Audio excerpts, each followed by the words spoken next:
Hello and good evening. Thank you. I'd like to welcome all of you to our webinar tonight on the State of California requirements with the Department of Cannabis Control, hosted by the City of Los Angeles's Department of Cannabis Regulations. My name is Frank Louie with the Cal Asian Chamber of Commerce, and I will be the moderator for tonight's event.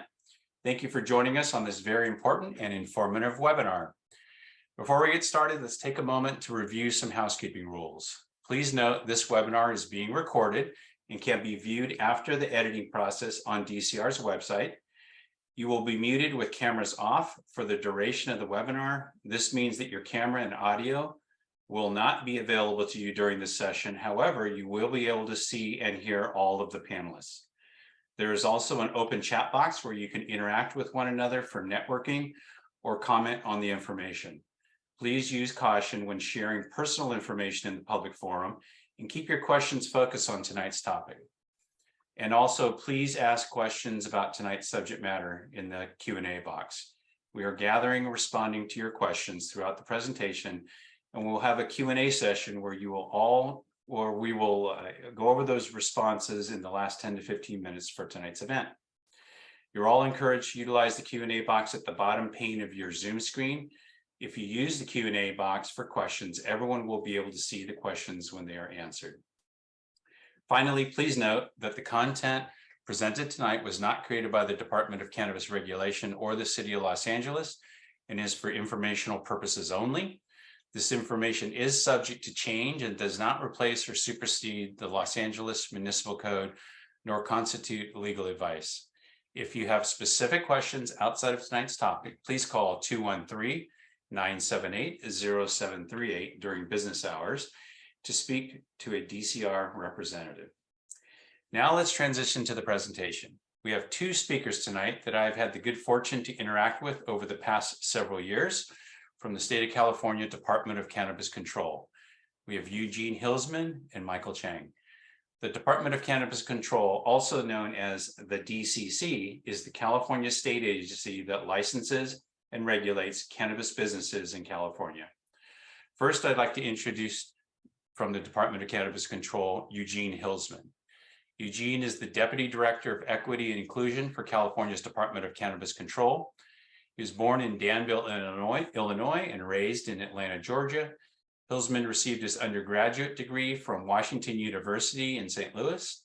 Upon graduation, he joined the staff of the Charles Stewart Mott Foundation as an associate program officer, working to improve equity and increase access to high-quality experiences for all young people. Hilsman interned with the Rockefeller Foundation, the Carnegie Corporation of New York, and Goldman Sachs. He also worked as a criminal justice advocate to reduce the jail and prison population. After receiving his master's degree in public affairs from Princeton University, Hilsman continued his education at Princeton and received his doctorate in history. His dissertation on an examination of American marijuana policy looked at the impact of the war on drugs on disadvantaged communities. After finishing his doctoral work, he moved to California to join the Office of Cannabis as Deputy Director in San Francisco. Hilsman was then appointed to his current position by Governor Newsom in July of 2021. Welcome, Eugene. Next is Michael Chang. Michael is the Policy and Resource Branch Chief for the Department of Cannabis Control's Licensing Division. He leads a team that analyzes and makes policy recommendations on changes related to licensing. Prior to joining the DCC, Chang managed the licensing division of the Bureau of Cannabis Control, a legacy cannabis program. He also served as the first licensing manager and first licensing section chief within the California Department of Public Health's Manufactured Cannabis Safety Branch, another legacy cannabis program. Chang previously worked as an operations and financial analyst for several international technology and financial holding companies in Beijing, New York, and San Francisco, where he developed and implemented process management systems and caseload projection models. Chang has a Master's of Business Administration from San Francisco State University. So without further ado, I'd like to ask Michael to join me on screen. You're already there. Good evening and welcome, Michael. Feel free to start sharing your screen and starting your presentation tonight. And thank you and welcome. Thank you, Frank. Good evening, everyone. It's my pleasure to join the presentation today.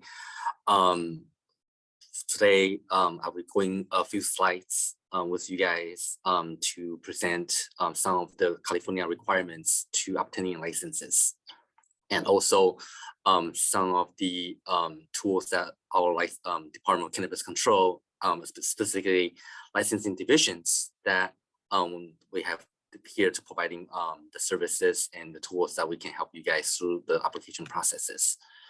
So let me get my screen up.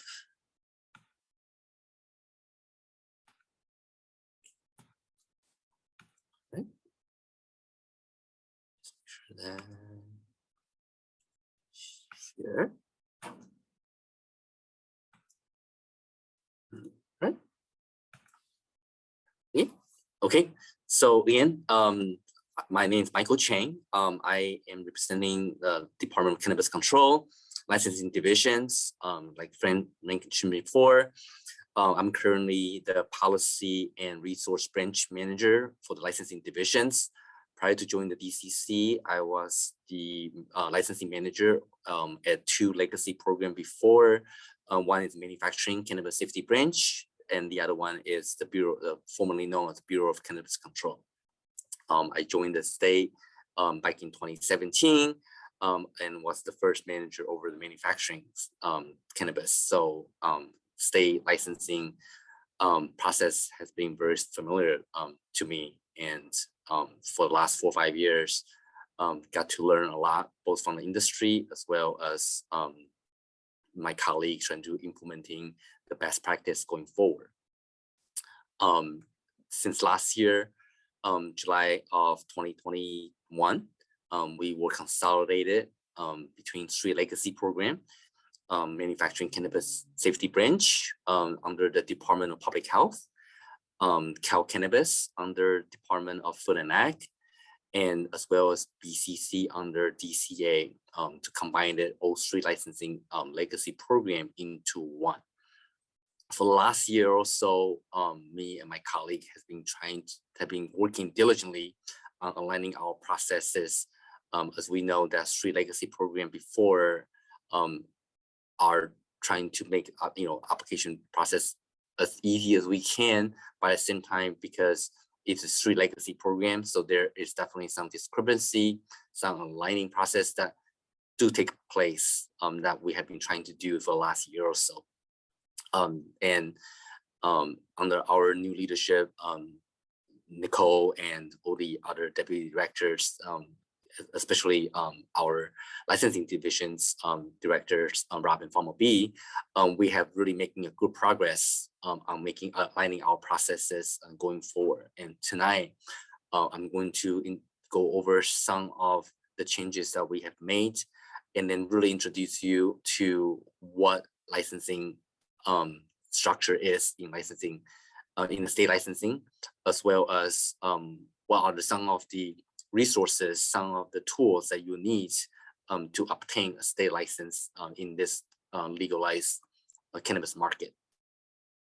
So Department of Cannabis Control. So we are here to license and regulate cannabis business in the state of California.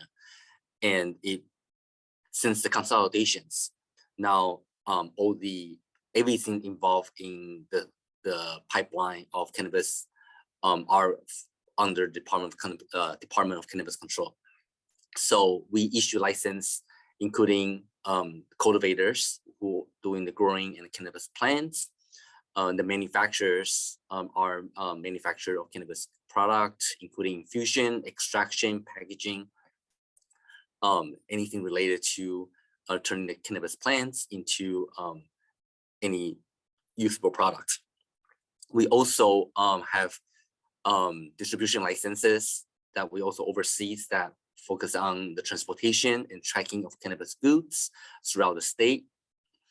Retailers who are sales of cannabis goods, whether it's a storefront or non-storefront. We also issue license to events where cannabis is sold or used. Some of the big events that you guys are probably aware of are the Emerald Cup, which is coming up in December. as well as the outside lane in San Francisco. So those are any events in California that require that has cannabis sold or used required to obtain a license with us. And also labeling of goods sold at retails. Packaging labeling is also under DCC regulations. Currently, the licensing process in the state of California is a dual licensing system.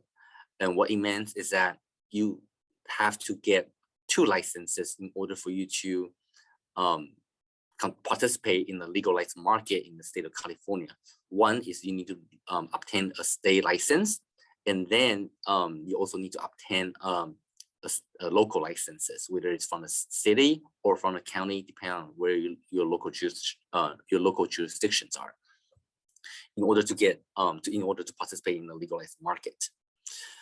So to obtain a state licenses, first, you need to apply with the local jurisdictions, because our statute requires that the state shall not issue a license if it contradicts with local jurisdiction ordinances or regulations.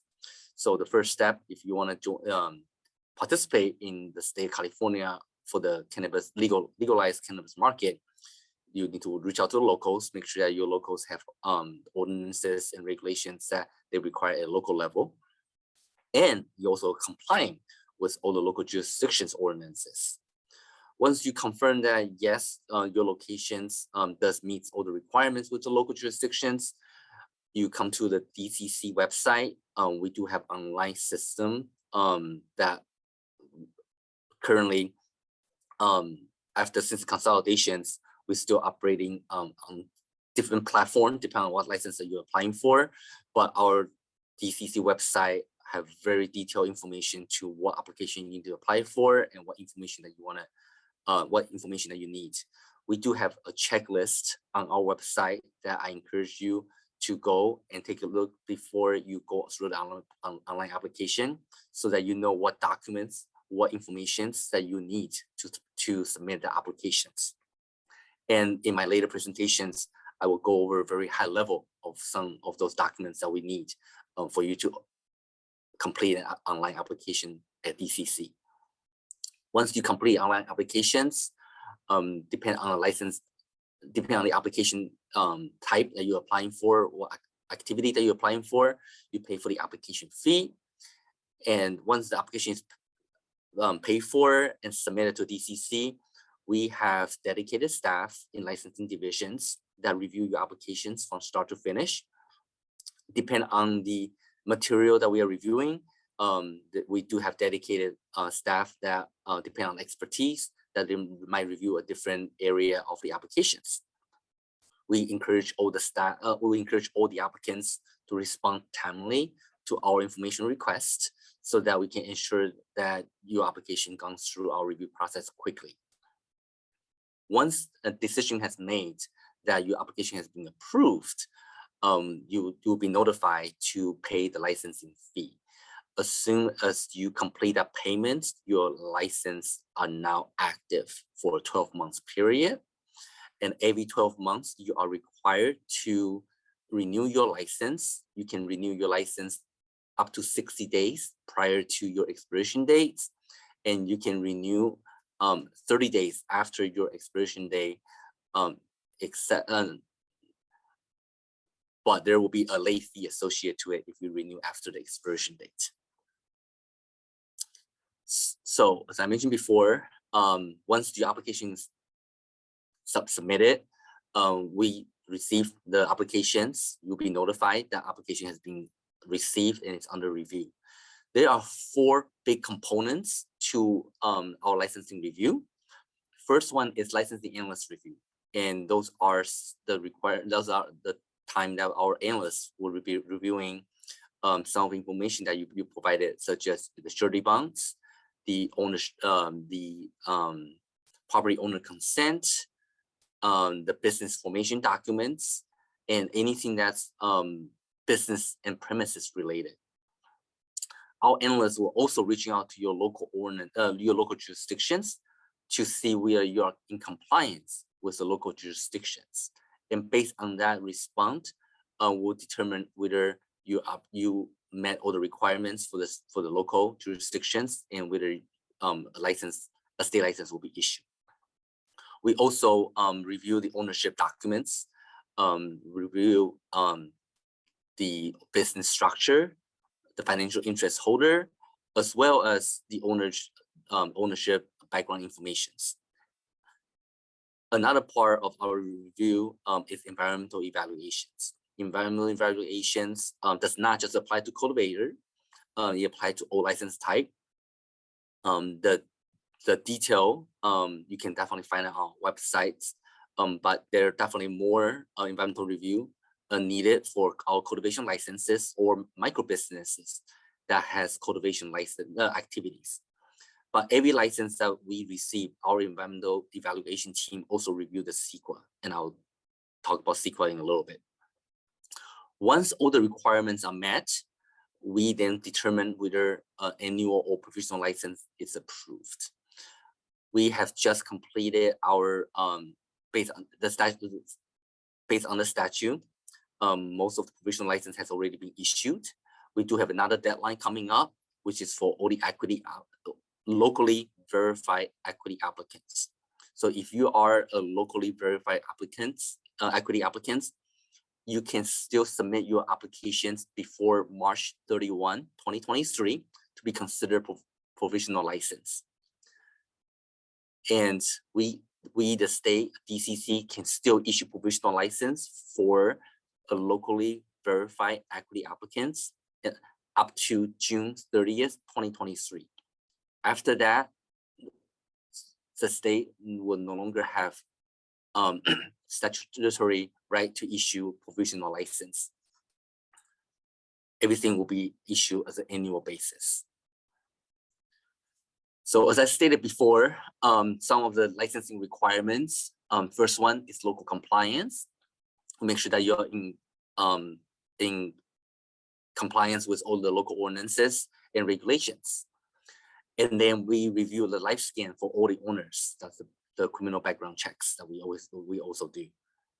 We review the evidence of right to occupy, make sure that you are allowed to occupy the premises location that you are in, and also the property owner's authorization for cannabis activities.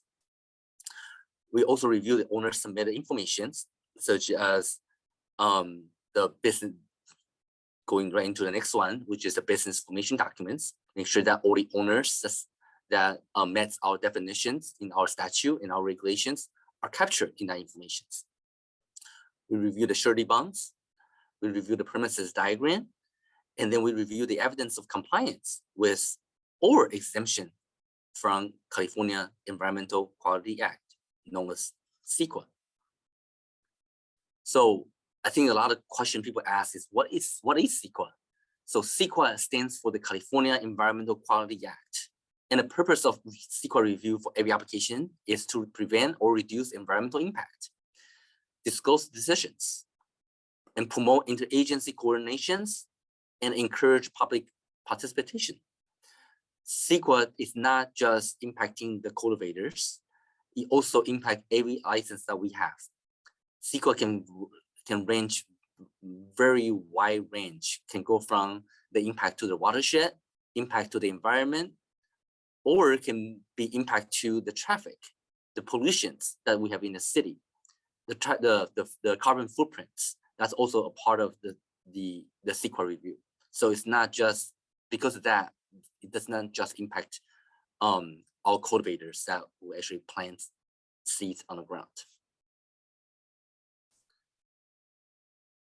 For an applicant to meet the requirement for CEQA, they shall submit either a notice of determinations or notice of exemptions and supporting documentations. We have been working with a lot of local jurisdictions to help the local jurisdiction to write the notice of determinations or the notice of exemptions. If your local jurisdiction did not prepare those two, as I mentioned, the documents, please contact our DCC Environmental Evaluation Office at the email that you see on the screen, environmentalreview@cannabis.ca.gov, And our environmental evaluation office will be reaching out to locals and work with the locals to make sure that those documents are ready and prepared and ready to submit when you are ready for annual submission of the applications. So that's a very, very high level of what the requirements are for the Department of Cannabis Control licensing. If you have any questions, feel free to reaching out to us.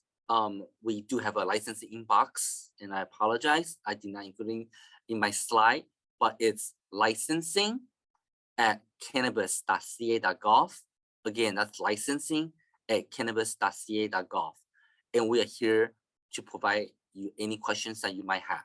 And we are here to help you to get applications reviewed in a timely manner when we do receive them. So that is the end of my presentation. And I am going to pass the baton to my colleague, Dr. Eugene Hilsman, who will be talking about some of the equity, about equity for what we at DCC.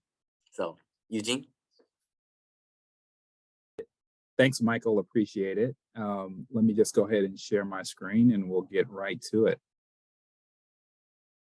All right.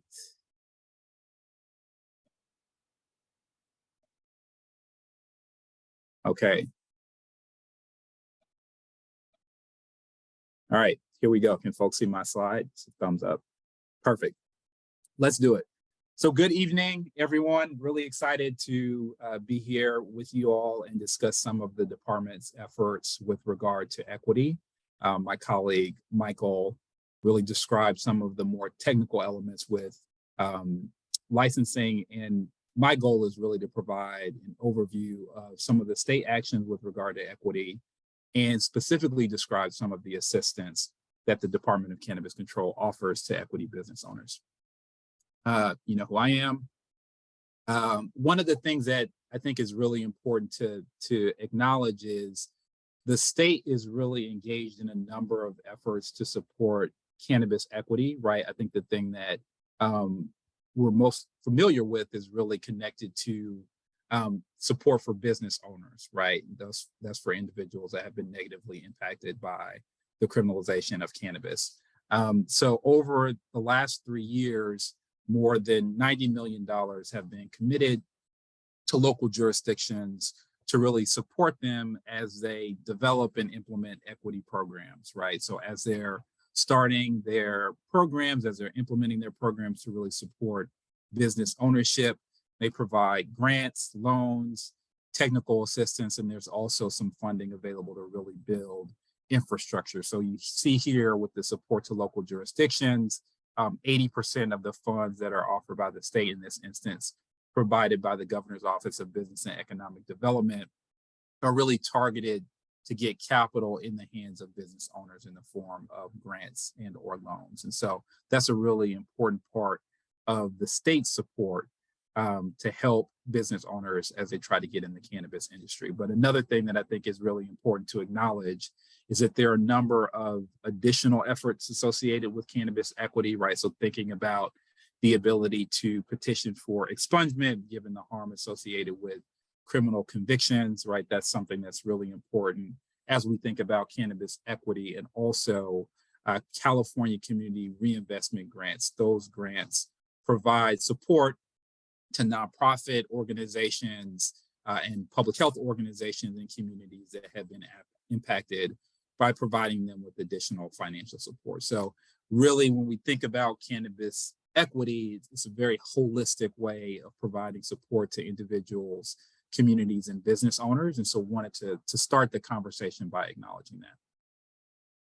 So a number of the things that both Michael discussed and some of the resources that I'll describe as we move through the presentation can be found on the website at the Department of Cannabis Control. So here you see www.cannabis.ca.gov. This is a place where a lot of the content lives, right? So thinking about access to additional information, resources, way to enter our licensing portal. A lot of it really starts here. So there's information that you can gather. And we wanted to kind of highlight and make sure that you had this website at your fingertips. It's really a useful resource, and we're committed to building out additional content as we move forward. So I would like to draw your attention to a number of specific resources, which I will do now. Okay, so if you go to the DCC website, there are a number of places in which you can get additional information. You see applicants, licenses, information for consumers, cannabis laws, but I really wanted to draw your attention to this resources section. So there we have a tab that is really dedicated to cannabis equity.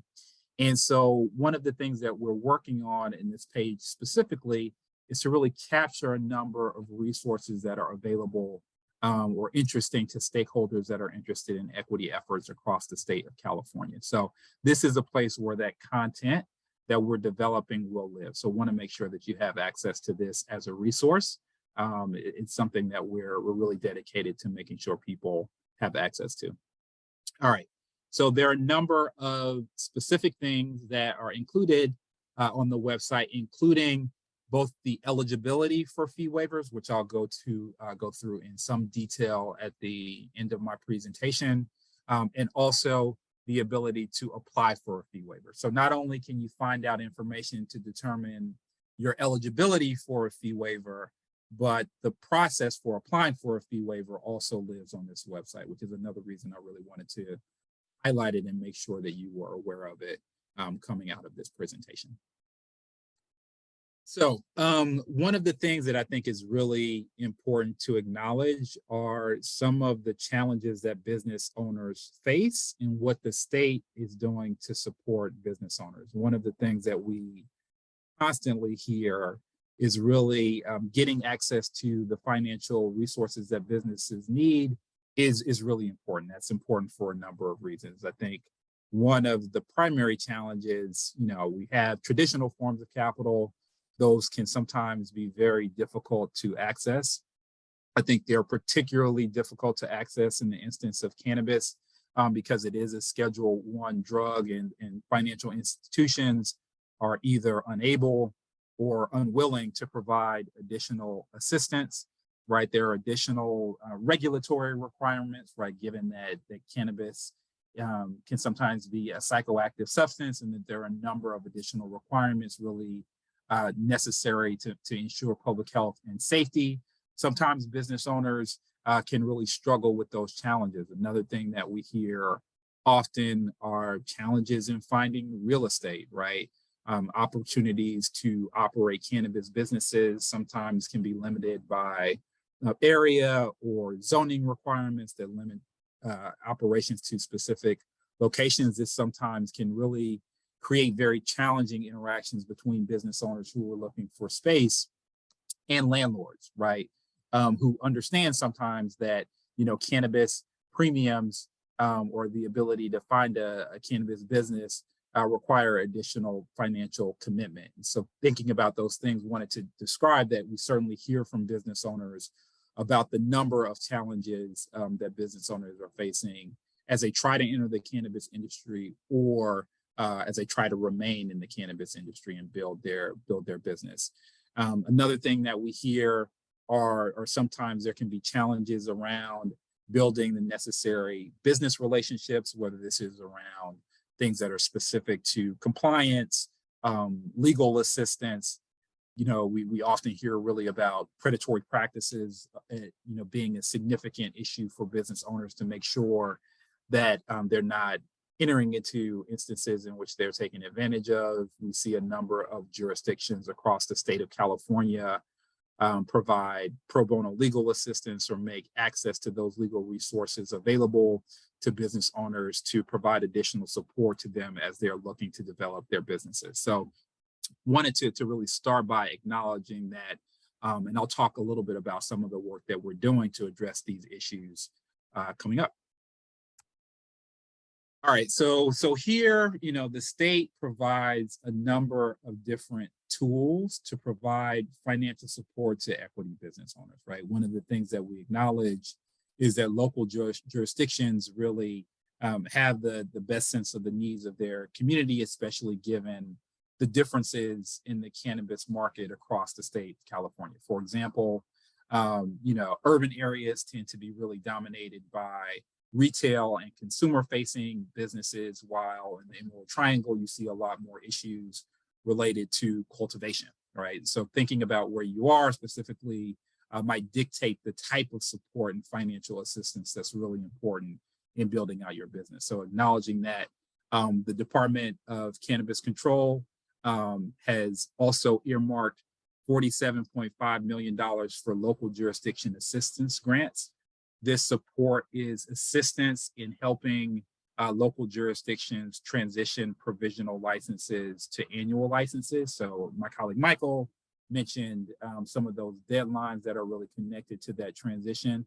The Department of Cannabis Control provided some additional financial support to local jurisdictions to really assist that transition. And so one of the things that we think about in the Department of Cannabis Control is really how to incorporate equity into the work that we're doing across the department. So local jurisdiction assistance grants are one example of that.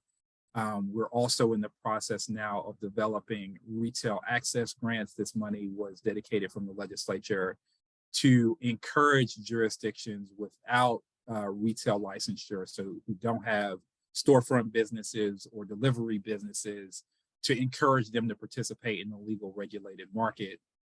And so that's $20.5 million to local jurisdictions to do that retail licensing. And so as a part of that process, equity incentives are also currently being discussed and will be incorporated in that process as well. So where there are places in which we can provide support to jurisdictions, we really want to think about what an equitable component of that process might look like and really build it into the funding pathways that we've developed. All right, so I'll talk a little bit about fee waivers and fee deferrals in greater detail on later in the presentation. We certainly heard from business owners that this assistance is really important.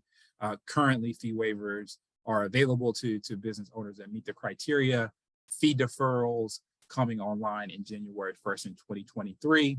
So that will be support for business owners who don't meet the criteria for fee waivers, will be eligible to receive a 6-month deferral in their payment to the Department of Cannabis Control.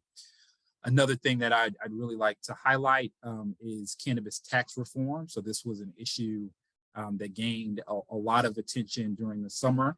And there were a number of different efforts to reduce the tax burden to business owners, but I wanted to highlight at least 2 of those actions which will directly impact this audience. The first is, one effort to essentially allow eligible equity retailers to keep a percentage of the excise tax they collect, and also an opportunity to create new tax credits for equity license holders in some cannabis businesses with stronger labor standards. So a number of different kind of pathways to try to provide additional financial support to business owners, right? Talked a little bit about funding to local jurisdictions providing support in the form of grants or loans, and thinking about some of the grant programs that we administer, really weaving in and incorporating an equity component to that financial support, fee waivers for business owners who are looking to apply to receive their cannabis license at the state level, deferrals for businesses that are not able to meet those requirements, and then thinking creatively about other types of support. And now we'll have in 2023 coming online both tax rebates and tax credits. All right. Another thing that's really important, and I think connected to the idea of technical assistance, which I referenced earlier, is really this acknowledgement that there is going to be additional challenges that business owners face in starting their business, right? And so navigating the complexity of those cannabis regulations can be really challenging. And so we've established a number of resources at the Department of Cannabis Control. And if you need assistance specifically getting your state license, you can email this address that I have listed here, which is equity@cannabis.ca.gov. And we have a team within our licensing unit that is exclusively dedicated to helping equity businesses receive and renew their business license. You can see a list of some of these specific support services in the presentation, right? So including making sure that business owners really understand the application and licensure requirements, how to navigate the renewal process if you already have a state license, if you need assistance in submitting an equity fee waiver, if you're thinking about, modifying your business and, what required notifications are needed at the state level, then, our technical assistance unit can assist you with that. And we're also in the process of developing a number of tools to really assist business owners, including tutorials, fact sheets, and online resources. So thinking about technical assistance, there's some resources in-house that have been developed to assist equity business owners as well. So I mentioned the equity fee waiver program. There are a number of different requirements in order to participate in the fee waiver program at the state level. One criterion is equity ownership. So individuals who meet the equity criteria listed below are required to own at least 50% or more of the business, right? So there is an ownership requirement. There's also a gross revenue threshold that the business has or expects gross revenue of $1.5 million per year. And so thinking about what those gross revenue numbers are, and that number has been increased to $5 million and thinking about revenue. And so we've seen those changes that have been implemented. And so I want to make sure that people are aware of that. That 1.5 million number has gone up to $5 million. Equity criteria specifically. So there are essentially 3 ways that people can participate. The first is to have a cannabis related offense or, in terms of arrest or conviction before November 8th, 2016. Living in a household that is less than or equal to 60% of the local jurisdiction's area median income and resided in an area disproportionately impacted by past criminal justice policies between 1980 and 2016. For residency eligibility specifically, there's a map available on our website to determine if a specific location is eligible. Participants may also be eligible including or using the residency criteria if an immediate family member was convicted or arrested for a cannabis-related crime, and you lived in a California county with drug arrest rates that were higher than the state average drug arrest rate. So all of this content that I just described is available on our website, and you can find it in that resource section that I described before. So what is the process for applying for an equity fee waiver? So I won't go through the specifics, right? The same description of the ways in which you apply for a fee waiver are also available on our website, but you can see here, you start your online license application, you can apply for a fee waiver, you can upload it, and then you would submit it. As I mentioned, if you have additional questions, we have this email address here in which people can submit their information and get assistance if they have questions about the fee waiver process.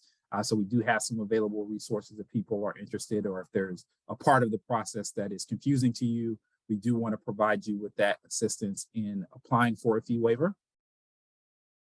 One of the things that I think is really important to mention is that submitting the form 60 days before your license expires is particularly important, because you really want to have and give both yourself and staff the time to process your application. If there are additional things that the department needs to process your application, we don't want to kind of jeopardize the opportunity that you have to receive assistance. And so that deadline is something that is really important, that you get your documents in to make sure that you can have them processed in a timely fashion. All right, so below includes a list of some of the major projects that the Department of Cannabis Control is working on dedicated to equity. As I mentioned, we've heard particular appreciation for fee waivers that were implemented at the beginning of this year, which started in January 1st of 2022, fee deferrals, which will start on January 1st, 2023. Another thing that the Department of Cannabis Control is currently working on are really developing a set of promising practices, a way of really sharing information across the state about what is working for equity business owners in programs.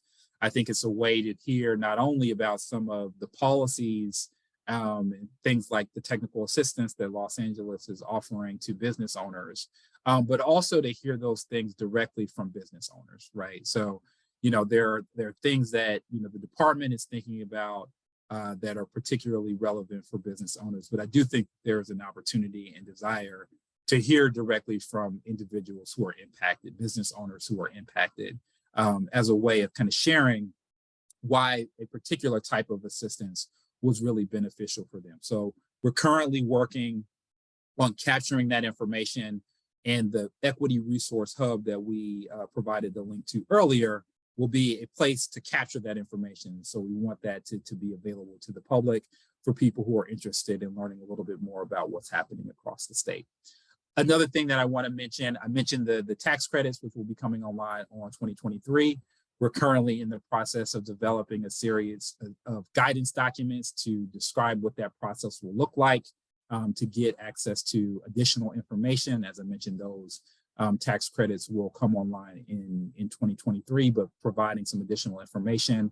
So the website that I mentioned will have additional detail about what that process will be to access those tax credits moving forward. The DCC Go Biz quarterly meetings, one of the things that I think is important to acknowledge is really giving local jurisdictions the opportunity to discuss things that are happening across the state. It's really an opportunity to share information, right?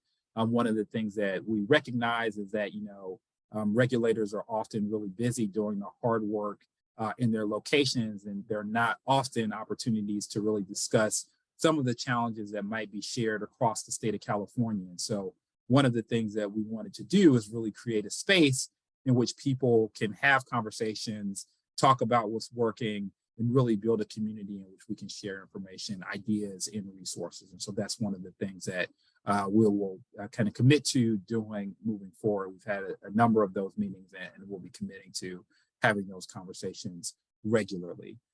Grant monitoring, I mentioned the desire to really include and fold in equity into some of the grant opportunities that are available. So whether that's local jurisdiction assistance grants to transition provisional licenses to annual licenses, retail access grants, research grants, really thinking about, how does equity really fit in? And if we can spotlight that and make it a feature into our financial support, we want to do that. And then finally, licensing system improvements, right? As Michael mentioned, the Department of Cannabis Control is a relatively new department, right? About a year and a couple months old. And so figuring out how to capture information that was collected in a number of different licensing systems, I think will give us the opportunity to be more strategic about how to use the data that we're gathering from some of those systems and licensing system improvements to really more effectively capture data and communicate that information to stakeholders, I think is going to be really beneficial. So currently we're in the process of figuring out how to more effectively really capture some of the data in our systems and then communicate that to stakeholders. So that's something that we're particularly excited about as we endeavor to use data more effectively to make better decisions to really support business owners across the state of California. So those are some of the things that we're working on at the Department of Cannabis Control in partnership with other state agencies, in partnership with local jurisdictions. Here includes some of the email addresses if you have particular questions about any of the things that I've discussed today. As I mentioned, there's the equity@cannabis.ca.gov email address at the bottom of the slide. We have a number of different areas or email addresses if you have a specific concern, right? If you have an interest in just learning more about what the Department of Cannabis Control, we have info@cannabis.ca.gov. To file a complaint is complaints@cannabis.ca.gov. If you have licensing questions, this was one of the email addresses that Michael referenced. That would be at licensing@cannabis.ca.gov. And then if you're a local jurisdiction and have additional questions, we also have that information as well. And I've talked a lot about the equity@cannabis.ca.gov email address to get additional support from our licensing unit. And wanted to make sure that you were aware of our staff member that's really dedicated to engagement, external engagement, stakeholder engagement, Cassandra, who's been an incredible asset to our team moving forward. And if you have specific questions, wanted to make her available to you as well. So we know that this information will be distributed on DCR's website if you want continued access to some of these resources and email address, but wanted to make sure that you have it available if you are interested. So thanks for this conversation. I'm really excited to answer questions. And with that, I will pass it back over to Frank. Great. Thank you very much, Eugene and Michael both. Lots of information, a lot of good information. I know it's challenging to absorb in a short period of time, but you know, lots of good questions have come in, and let's take a few minutes to tee some of those up and maybe expand and clarify. So the first question, maybe Eugene. I mean, you covered a lot, but maybe it's in somewhat of a summary response. But you know, what is the, you know, this industry, maybe more so than most, is challenging, complicated, so on and so forth, and difficult to navigate in some cases just because it's new, but in other cases because it's highly complex. You know, overall, I mean, you covered a lot of resources, but how's the state trying to make it easier for the equity business to be successful? So lots of resources, I mean, but you know, maybe just kind of clarify. Yeah. Yeah, for sure. I mean, I think increasingly, you know, regulators are thinking about a number of different types of support to really support business owners, right? So I think, you know, early it was mostly a conversation about financial assistance, right? And understanding that financial support is really critical, right? Like if you talk to business owners, most often they'll reference kind of the need for additional financial support. So I think that'll continue to be really the core of support that's provided to business owners. And so thinking about ways to reduce access to barriers, I think really starts with kind of the grants and loans that are really dedicated and distributed through local jurisdictions to business owners. I think that will continue to be the core of support for equity programs across the country. But I think increasingly, you know, regulators are thinking about a number of different types of support, right? Even specifically financial assistance. So grants, you know, for some businesses that are just starting, loans for businesses that might have been in the industry or who are looking to capitalize at larger amounts, right? Fee waivers, we've talked about. So when people are trying to get into the industry or continue to participate, to remove that as a barrier for people to participate.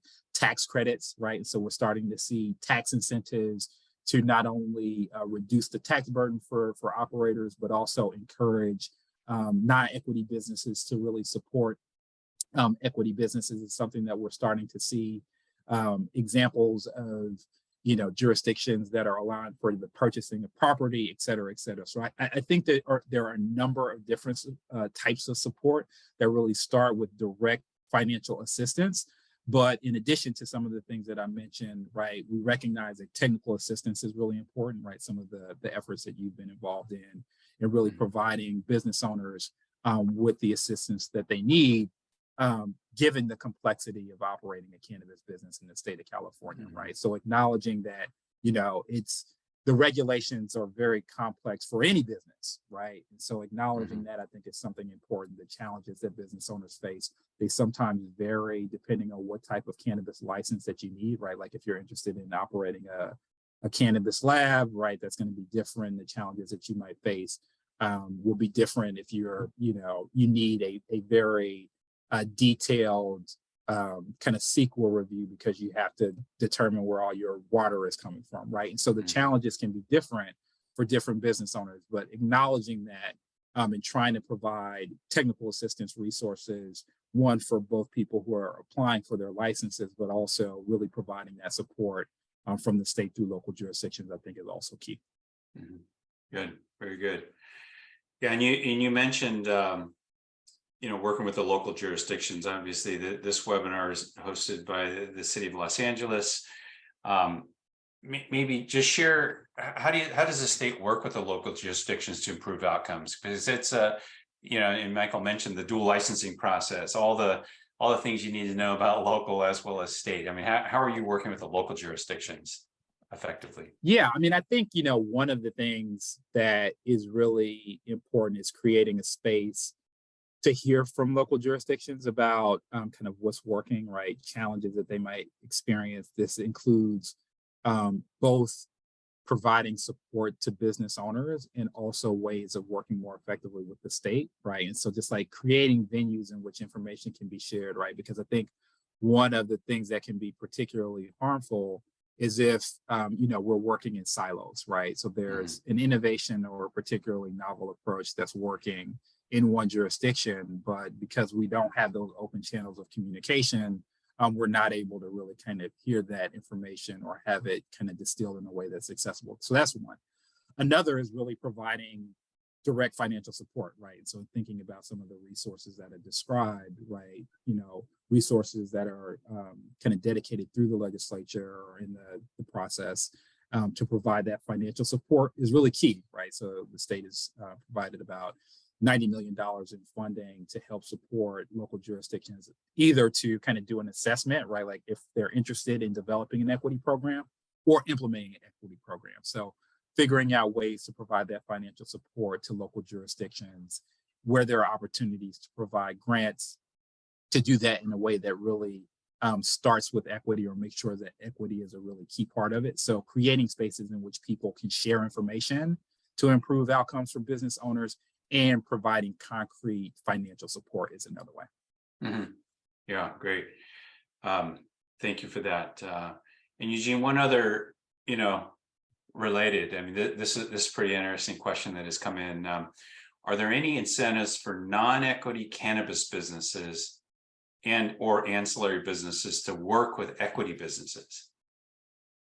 Yeah, I mean, so this is a space that I'm particularly optimistic about. So we're starting to see efforts across the state where local jurisdictions are really trying to be creative about ways to pull additional financial support in the system to support equity business owners. So one of the examples that we've come across is in Oakland. They have some tax incentives that are really dedicated to, if you make commitments to either purchase equity products or kind of hire people who've been justice involved as employees, right? There are additional tax benefits. So I think we're starting to see examples of things that are not kind of tightly tied to kind of, hey, here's some financial support that the government is providing, but how do we encourage participation from other businesses across kind of the cannabis industry? So that's a place in which we're particularly interested in kind of capturing those examples when we have them. And so I described kind of that resource hub, those promising practices. So where we know about those examples, we really want to capture them and then be able to share them kind of with stakeholders who are interested in doing that, maybe in their own jurisdiction. Yeah, I think that'd be fantastic. I mean, I think there are clearly a lot of interested businesses would like to find ways, and incentives can help, and also just clear direction on how. So I think, as we learn more, we need to make sure we share and report that up to the state so they can stimulate those ideas amongst the jurisdictions in California. Thank you. Michael, I've got a couple of questions that have come into around some of your presentation points. What is the secret? Why is the secret review taking so long? Especially when I'm in the retail and distribution space. I know there's been lots of challenges out there. Yeah, so I think that's one of the most frequent asked questions that we actually receive. And as I mentioned it before, that I think there's a perception that CEQA really only impacts the cultivators or people who are just starting in brand new locations that they never done any planning to it. However, there's definitely a lot more into CEQA review. There's like I mentioned the cargo carbon footprints, traffic, that all play into our environmental review. So we have been working with a lot of local jurisdictions to identify because since we are dual licensing processes, so a lot of times that we are also learning. We are also learning with the local at the same time on how to get those CEQA documents populated and generated so that we can, when you get to our state side, we have, the ability to review them in a quickly, timely manner as well too. It's just because they are maybe existing retail and distributions licenses, but they still do require CEQA review. So it might be quicker than the other. And we are also looking to way to streamline that as well too. So it definitely, I'm confident that in about next 3 to 6 months or so, people definitely will start to see a difference. Yeah, can you refresh on where if people have questions on their application and the status of their CEQA review, where they would go again?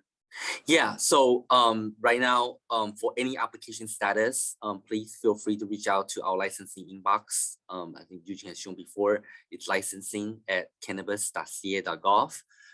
We have license, that goes directly to licensing divisions, and will connect with the case owner that being assigned to your applications. And also every applications that we have received, the applicant will receive an email directly from the licensing analyst that has been assigned to those cases. So continue to work with those case owner will ensure that the application process, review process goes smoothly. Okay, great, thank you. And then there's another question that came in. I don't know if this is a specific situation, but what happens once the applicant receives a local non-compliance notification? So if we receive that notifications, we usually reaching out to local jurisdictions to understand what was the reason they failed compliance. One of the things that we do in the statute is that we shall approve applications if they don't meet the local ordinances. If there is a way for them to, we also put on locals. I don't want to say responsibility, but we also rely on local to communicate with us on very frequently basis. So when something like that happens, we usually reach out to local to see how can we work together with the local as well as the applicants or licensee to ensure that we get those problems solved. Because we do want people to stay in the market. We do want people to it's already hard to keep a business, and we want to make sure that they are successful. So we continue to work with the locals the goal is always helping people to bring them back to compliance rather than penalize them for not being compliant. Great. And then finally on the licensing, and I know Darwin had asked this question as well, but just from a clarification standpoint, you mentioned the provisional and the annual. Can you just define those a little? What is provisional versus the annual? Just maybe the definition. Just yeah, absolutely. So since we start issuing annual licenses, we realize that there are instances where it's taking a little longer to complete our CEQA review, because CEQA review is a very lengthy process, and sometimes even the local ordinance, I don't want to say local ordinance, the local process under the review is also takes some time as well too. So we reach out to every single local jurisdictions to explain them about what annual is, what provisional is. But what really a provisional license is, that it's a license that we issue to our licensee who are ready to operate. They have met all the requirements that we have asked for in the applications: ownership review, property consent, everything. But they might be working towards CEQA or working towards local compliance, but they are not there yet. Yeah. But they are working towards it. So by issuing a provisional license that allow them to either continue to move through the city or county pipeline, or they can operate while they obtaining the final approval. So that's the difference between provisional and annuals. But other than the CEQA and local compliance, every requirement are the same between the provisional license and annual license. Great. Okay, that very helpful. That helped, and certainly your presentation, you covered when those expire, right, or that they sunset on the provisionals. And then Eugene, a couple more equity fee waiver requests. I know Darwin B had some questions. I think we probably covered them, but maybe some of these additional questions may cover Darwin's question clarifications as well. So the first question, what if my equity fee waiver request is not processed before my expiration date? Before your expiration date. So this is for a new license or an existing? So you have a license. Yeah, but there the wasn't a lot of waiver wouldn't detail. be Yeah, it's processed? just equity fee waiver. So maybe it's their, you know, it just says before that my expiration process is not processed before my expiration date, or maybe it's an expiration. But what if my equity fee waiver request is not processed before my expiration? Oh, got it. So it sounds like maybe this is an instance of a renewal. Right. Michael, do you have any detail that? Yeah, I'll take this one. Yeah. So our regulation does state that you can apply for fee waivers 60 days prior to your license expiration. So we do encourage people to submit as soon as they're eligible for renewal. However, there are instances that we do receive requests upon getting close, right? Like maybe expiring in a few days, and we receive that. We do encourage you to continue to submit your renewal. When we understand that it might be a struggle a little bit. However, if you do qualify, for fee waivers, and you have already submitted your renewal, there's definitely a process that we take. Potentially, we can provide a refund, or if you really time constrained, we might consider waiving the late fee as well too. But if you're getting close, please feel free to reach out to our the equity inbox, equity@cannabis.ca.gov, and the analysts will be able to, depend on your situation. I don't want to make a blanket statement, but do reaching out to them, and depend on your cases, we'll be happy to work with you and to ensure that we want to keep you licensure, and we understand that sometimes the struggle coming in the last minute. So just feel free to reach out, and we can continue to work with you guys. Yeah, and then maybe just an add on to that, Michael, is just how long does the fee waiver process normally take? I mean, I don't know if that's if there's such a thing as a normally take, or average. So we do have what we consider busy season when it comes to renewal. Between April and October usually is our heavy renewal season. So, but normally, if without a huge incoming of a request, we can usually turn around in about 5 to 7 business days. Great. And we'll end on this question submitted by Dr. B. It's a CEQA question, actually. Maybe a clarification, because we kind of referenced it earlier, but why are retail businesses subject to CEQA process? Retail businesses are typically urban infill. They're not impacting the environment. They already have to go through local permitting from building and safety planning permits, fire department, county health.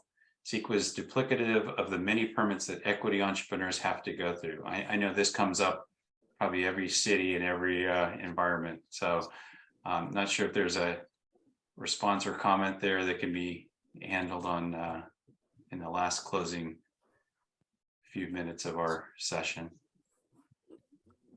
Yeah, as I mentioned it before, CEQA is an environmental review. It's not just land and water.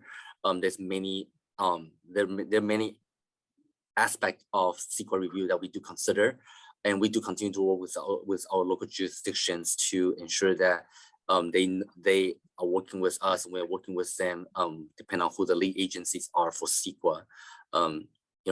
Unfortunately, I'm not the scientist, and I never pretend to be one. So we do have a dedicated team that does review the CEQA review.